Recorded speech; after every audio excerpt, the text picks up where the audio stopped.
আমরা দেখেছি হাসপাতালের যে অ্যাম্বুলেন্স সেটি দাঁড়িয়ে থাকতো, কিন্তু শেখ হাসিনার বহর কোনো সময় দাঁড়াতে হতো না, হাজার হাজার মানুষের সমস্যা হতো।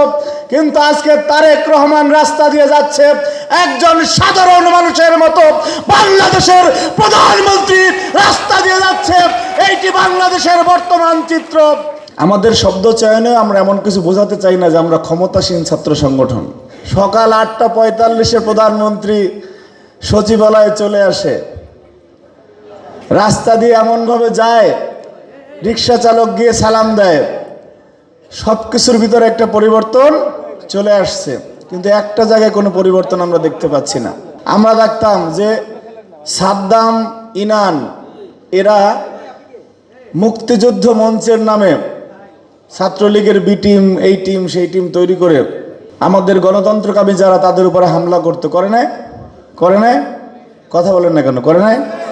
করার পরে ব্যাখ্যা দিত যে এই বিষয়ে আসলে আমরা কিছু জানি না, এইটা তো সংক্ষুব্ধ ছাত্র জনতা মুক্তিযুদ্ধ মঞ্চের ব্যানারে করছে। আজকেও আমরা মবক্রেসি দেখি, বিভিন্ন মঞ্চ, বিভিন্ন তক্তা, বিভিন্ন ফোরাম, এগুলির নামে আমরা এগুলি বুঝি। কি হওয়ার কথা ছিল, কি হচ্ছে?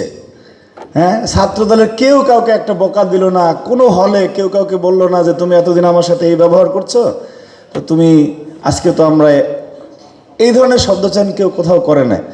কিন্তু সেই মবক্রেসি আমরা এখনো দেখি। পদ্মা সেতু, মেট্রো রেল এবং এলিভেটেড এক্সপ্রেসওয়ে নির্মাণের গর্বিত অংশীদার বসুন্ধরা সিমেন্ট। আমাদের শব্দ চয়নে আমরা এমন কিছু বোঝাতে চাই না যে আমরা ক্ষমতাসীন ছাত্র সংগঠন। আমরা যে দলটা করি সেই দলের মূল দল দেশের দায়িত্ব পরিচালনায় আসছে, তারা মানুষের ম্যান্ডেট নিয়ে আসছে, মানুষের ম্যান্ডেট পূরণ করার চেষ্টা করবে। আজকে তারেক রহমান শপথ নেওয়ার পরে আমরা দেখেছি ইউরোপের রাজনীতি, পশ্চিমাদের রাজনীতি, উন্নত সংস্কৃতি। আমরা বাংলাদেশেও দেখেছি সাবেক প্রধানমন্ত্রী একজন ফ্যাসিস্ট শাসক যখন রাস্তা থেকে যাত, রাস্তার মধ্যে ঘন্টার পর ঘন্টা আমাদেরকে দাঁড়িয়ে থাকা লেগেত। আমরা দেখেছি হাসপাতালের যে অ্যাম্বুলেন্স সেটি দাঁড়িয়ে থাকতো, কিন্তু শেখ হাসিনার বহর কোনো সময় দাঁড়াতে হতো না, হাজার হাজার মানুষের সমস্যা হতো। কিন্তু আজকে তারেক রহমান রাস্তা দিয়ে যাচ্ছে একজন সাধারণ মানুষের মতো, বাংলাদেশের প্রধানমন্ত্রী রাস্তা দিয়ে যাচ্ছে। এইটি বাংলাদেশের বর্তমান চিত্র। আবার আমরা দেখেছি যখন ছাত্রলীগ ক্ষমতায় এসেছে বাংলাদেশে কি পরিস্থিতি তৈরি হয়েছে।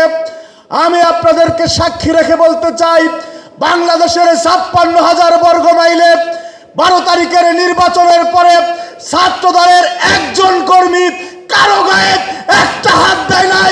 বাংলাদেশের কোনো ক্যাম্পাসে কোনো মবক্রেসি হয় নাই। এরই নাম জাতীয়তাবাদী ছাত্র দল। এটাই পরিবর্তনের রাজনীতি, এটাই ইতিবাচক রাজনীতি এবং জাতীয়তাবাদের রাজনীতি। একটু জোরে গলায় বলা হয়ে গেল। প্রিয় উপস্থিতি, আমরা এই রাজনীতি বাংলাদেশে শুরু করেছি। বাংলাদেশ ইতিবাচক রাজনীতির যে মাইল ফলক স্পর্শ করেছে, ইনশাআল্লাহ তারেক রহমান এই রাজনীতি করে যাবে।